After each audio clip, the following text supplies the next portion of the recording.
నిజామాబాద్ జిల్లాలో మంత్రి నారా లోకేష్ పర్యటనకు తెలుగుదేశం పార్టీ నేతలు విస్తృత ఏర్పాట్లు చేస్తున్నారు. పర్యటనను విజయవంతం చేయాలని పార్టీ శ్రేణులకు పిలుపునిచ్చారు.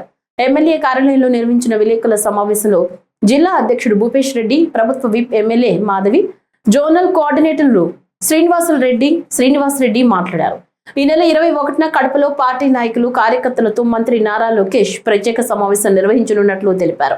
22న కొండాపురం మండలం, కోడూరు, పెద్దముడియం మండలం, కలవటాల ప్రాంతాల్లో సోలార్ పవర్ ప్రాజెక్టును ప్రారంభించనున్నారని వెల్లడించారు.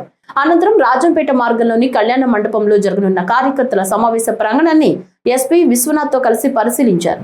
ప్లాంట్ని మరియు పెద్దముడియం మండలంలో కలవటాల గ్రామంలో ఒక 350 మెగావాట్ల సోలార్ ప్లాంట్ SAEL కంపెనీ ఈ ప్రభుత్వం ఏర్పడిన తర్వాత 2020-24లో ఈ పరిశ్రమకు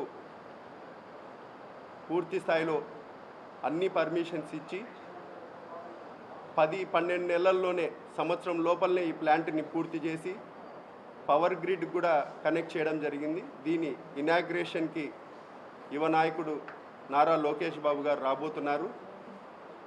కాబట్టి కడప జిల్లా తెలుగుదేశం క్యాడర్కి ప్రత్యేకంగా తెలియజేస్తున్నాం. ఖచ్చితంగా ప్రతి ఒక్కరూ ఈ కార్యక్రమానికి హాజరు కావాలని కూడా కోరుకుంటున్నాం.